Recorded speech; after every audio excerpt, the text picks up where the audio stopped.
Hello there. Welcome to another video on my brain went completely blank, on the Christianity on the Bottom Shelves channel. I can't remember the name of it. I try to say series instead of channel. If you think I'm intelligent, maybe you don't know me so well after all. I don't often say this, but if you, excuse me, all of a sudden everything's going wrong with me talking. If you like the channel, please subscribe. If you like the video, please like it and share it. This channel has, as I record on the 18th of March, it's still the 18th, late at night, as I record, the channel has 9 subscribers, which is up considerable from where it was for a long time. I want to go to the 139th Psalm. There are 150 Psalms. They're not chapters. They're individual poems, individual songs. Other books have chapters which human beings devised after the fact. The Psalms it's really a hymn book with individual hymns collected together. In Psalm 139 verse 14, and this is, yes, it's David writing, "I will give thanks to you, for I am fearfully and wonderfully made. Wonderful are your works, and my soul knows it very well." That phrase, fearfully and wonderfully made, came to my mind as a result of being in the hospital just over a month ago now. I can't remember if I've mentioned it in any other video I've recorded, and if I have, I don't know that I've uploaded it, so let me just very briefly say that I had some heart trouble, not a heart attack. And I spent 4 days in the hospital. It would have been about half that, but I went in on a Friday, and by the time they had determined what they needed to do, the people who did it were off for the weekend. The cath lab at that hospital only operates on weekdays. But they put in a catheter. You can still just barely maybe see where they went in.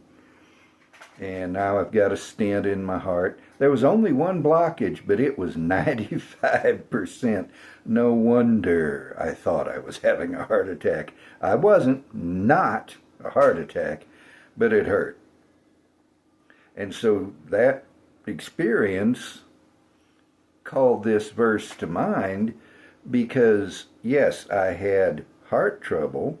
Yes, it turned out I had high blood pressure. Yes, I'm on drugs forever to control the blood pressure and to reduce the clotting ability of my blood so that I don't form a clot in the stent, which can then cause some serious problems. Yes, those things are true, but I went almost 66 years without a foreign bit of trouble. And at that, only one blockage. And people with great minds have experimented and researched and learned how to deal with such a situation, so that I'm up and around and living my life. I was doing that 2 weeks later. I could have gone back to work the day after I got out the hospital, but I knew I needed to build up my strength, so I didn't. I am fearfully and wonderfully made. This is a hand. And everybody says, "No, duh, Captain Obvious." A hand. I'm left-handed, so I automatically show you my left hand. Even have my wedding ring. It comes off usually. I rarely take it off. Meanwhile, back at the digression, scientists have been working for decades to produce a robotic hand that functions as well as a human hand, and they haven't got there yet. There are robotic hands. None of them function as well and smoothly and efficiently as even my right hand, and my right hand in some ways is useless to me. Scientists have created artificial hearts, but they've got tubes running out to a box. They haven't come up with anything yet that they can stick in there and leave be. There's no artificial pancreas. You get pancreatic cancer, they can't just excise the organ and replace it unless there's a transplant, and I don't know if they do pancreatic transplants. I didn't look it up. I don't have a script, so exactly what examples come forth from my mouth I come up with on the fly. You know, if I was to somehow lose my hand, say in an accident, they could give me a prosthetic hand, but it would not be as good, anywhere near as good as what God has created. And everything you see, everything you don't see, all the complexity and marvel of me. Marvel? Him? I trust you get my point. All the complexity and marvel of the human being, and not just physical, mental and spiritual as well. Well, spiritual, no. That's a whole nother deal. God creates that. But let's just go back to the physical to keep it simple.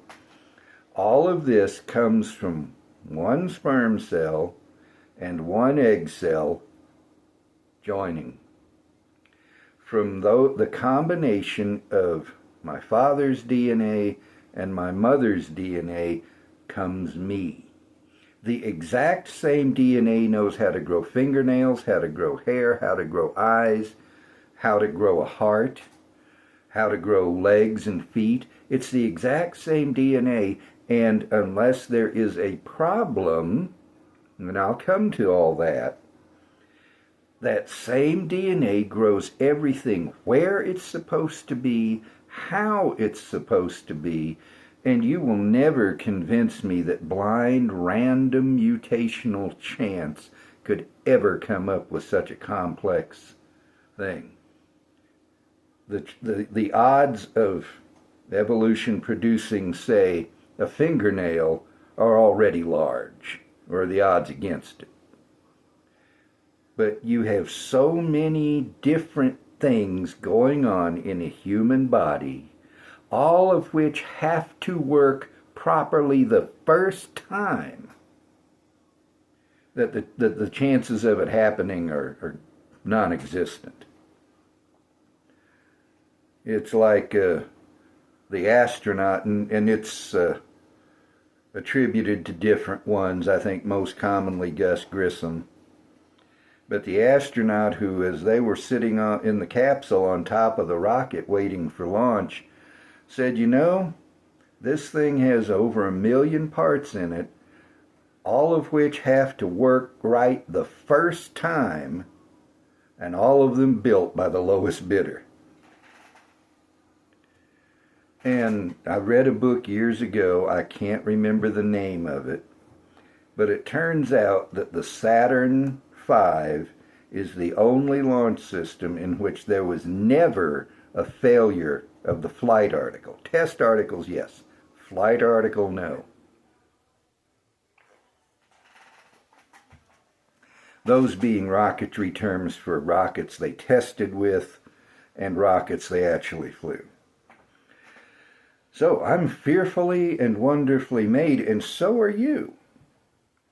And you may not be a Christian. You might remember, if you've seen other videos, that this channel's purpose is to explain Christianity in a simple enough way that people who know nothing about Christianity can understand it.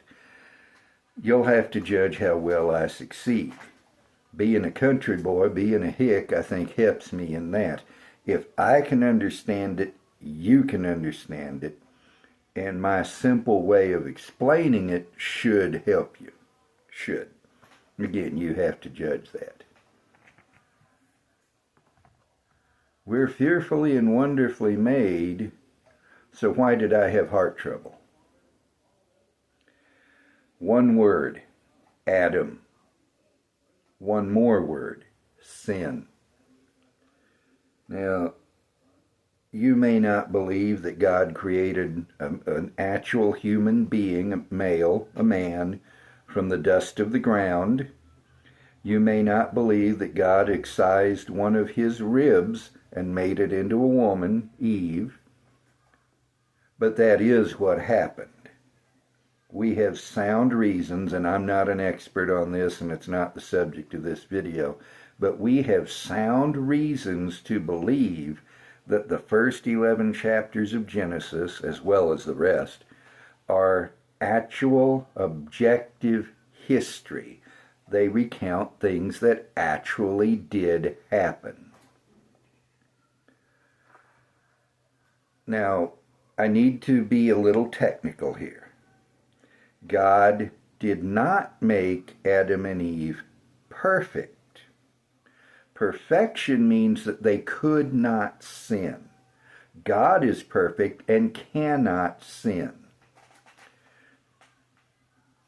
which is a great comfort when we come across things he does or says that seem wrong to our minds, because we know we don't understand it, but he cannot possibly do wrong. He cannot possibly say wrong. But Adam and Eve were not perfect. They were, in theological language, innocent. They had not sinned, and they had the ability within themselves to continue not sinning. But, and I'm going to quickly, drastically summarize the story. Satan tempted Eve, who yielded. She tempted Adam, who yielded. They fell from their innocence. They sinned. They became sinners. And they passed on that sinful nature to their children, who passed it on to their children, who passed it on to their children, and on down to me, and on down to you. Because we're all descended from Adam and Eve. Every single human being has Adam and Eve for his ultimate ancestors.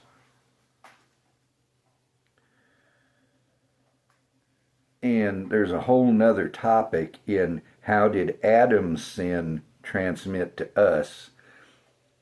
That's not my point, but so I'll just say that a fallen parent cannot give rise to an unfallen child. As human beings by nature beget and bear human beings by nature, so sinners by nature beget and bear sinners by nature. So what has sin done to us? We're fearfully and wonderfully made, but sin has affected us. It's affected us spiritually. As we are from conception, we are against God. The minute we get the chance, we want to do wrong. The first word both my daughters knew was no. Because so many times my wife and I had to tell them no. They were trying to do things that either were wrong or that would harm the girls. And we had to say no over and over and over and over. A pastor I had decades ago now said something from the pulpit once that I've never forgotten. You never have to teach a child to sin. You have to teach a child to do right, but not to do wrong. Doing wrong comes natural. We're natural rebels against God. We naturally don't want to listen to him. We naturally don't want to do what he says. Our characters are naturally turned opposite of his character. So sin has marred us that way.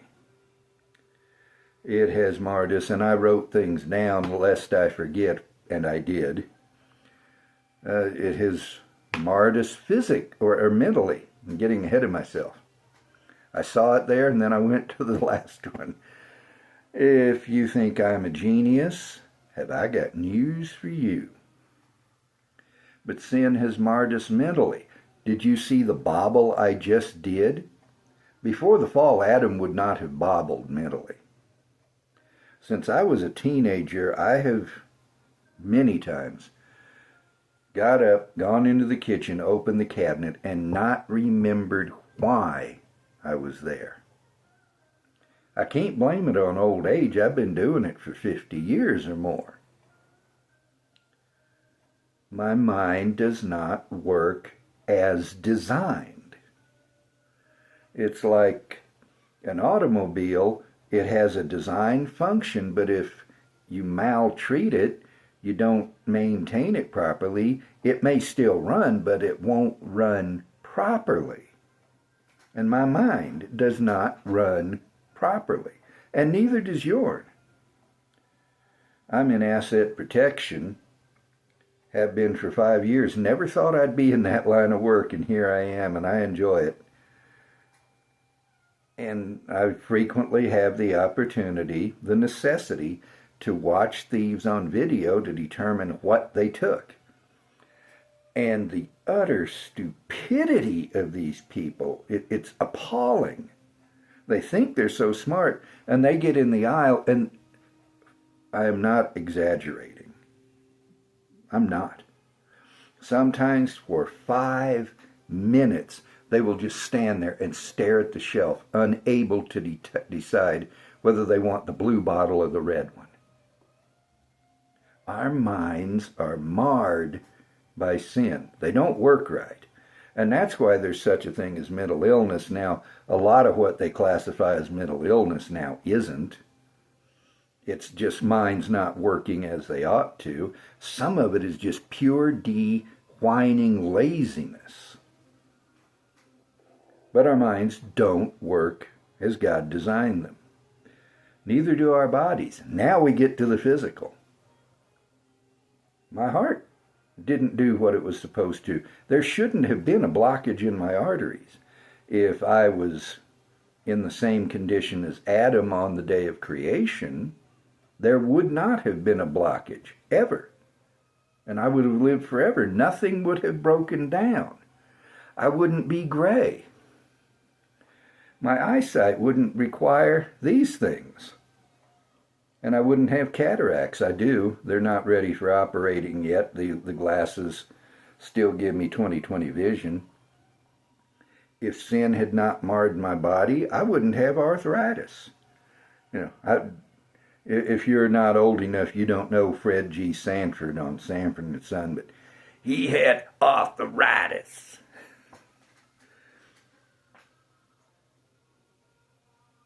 Physically, sin has affected me. And this is true spiritually, mentally, and physically of every single human being born in history. It's true of me, true of my wife, true of my daughters, true of you. So what's the fix, if I can put it that way? Well, let me guarantee you that anybody who is promising that if you send him oodles of money and just believe, God will take away all your illnesses, that's crap. Oral Roberts died. I don't remember, but I believe Jimmy Swaggart has died. Kenneth Copeland has a pacemaker. You go through any of these blab it and grab it folks who say if you just claim it, if you just believe, God will heal you. They come down with diseases just like the rest of us. And if they can't believe enough, then who can? No, God doesn't guarantee to take away all your physical, mental problems, even spiritual problems, in the instant of your conversion. But there is a cure for sin. Let me see if I can find it. And if you've been watching these videos, you know that I'm always good at giving the gist, but never at coming up with the address. But I believe it's in 2 Corinthians 5. I will check. 5. Well, that's not the one. Here we go. I found it. Shocks me. 2 Corinthians 5:21. This is in the New Testament. I take my glasses off to read, so I put them on when I was about to read. Did I mention my mind doesn't work right? He made him who knew no sin, that's Christ, to be sin on our behalf, that we might become the righteousness of God in him.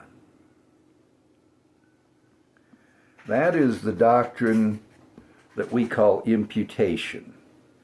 There's a Greek word for it which I don't remember, but it's an accounting term. Think of it this way.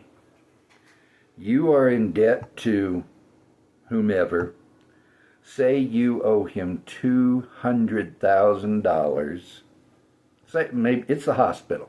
You owe the hospital $200,000, and if you gave the hospital every dime you ever made for the rest of your life, it would not repay that $200,000, which in the meantime is piling up interest.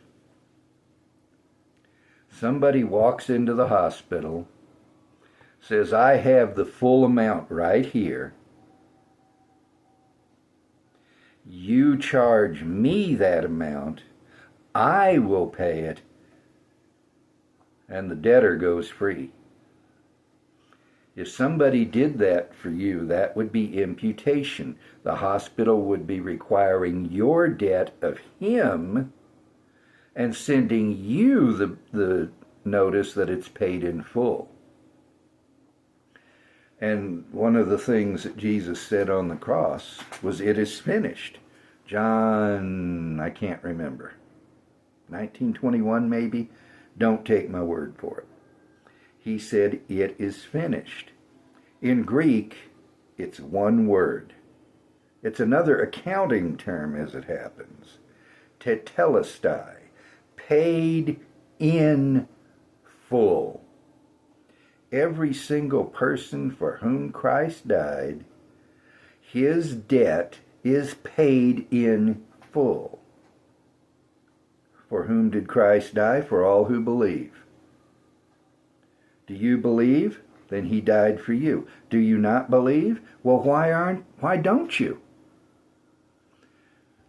One of the prophets, Ezekiel, I think, again, I can't recollect the address, said, why will you die, O Israel? Do you want to die in your sin? Do you want, and this is not a joke, people say, oh, I'm going to hell for that. Hell is not a joke.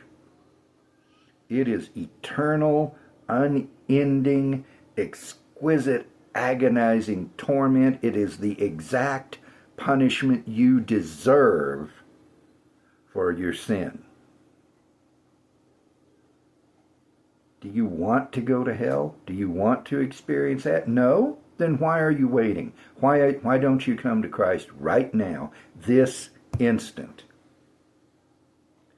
Well, what does it mean to come to Christ? And I got to hurry. I try to keep these videos short, and this is piling up. But this is vital. This is absolutely crucial. What does it mean to believe? Well, repentance and faith go together. You can't have one without the other. So repentance is turning away from everything else, Turning away from your sin, turning away from dependence on your church, turning away from false gods, turning away from you name it, and turning to Christ. And in turning to Christ, you trust Him. Do you want to be saved? Then He does it all. Every last atom of it. You do nothing. Somebody once said that the only thing you contribute to your salvation is the sin that made it necessary. Baptism doesn't save you. Joining a church doesn't save you. Repeating words after the preacher doesn't save you. Only throwing yourself on Christ and depending on only Him to save you will save you. And I do need to end it. I'm way over the time I intended. But you are fearfully and wonderfully made. Sin has marred every aspect of you, but the cure is the Lord Christ. Flee to Him now.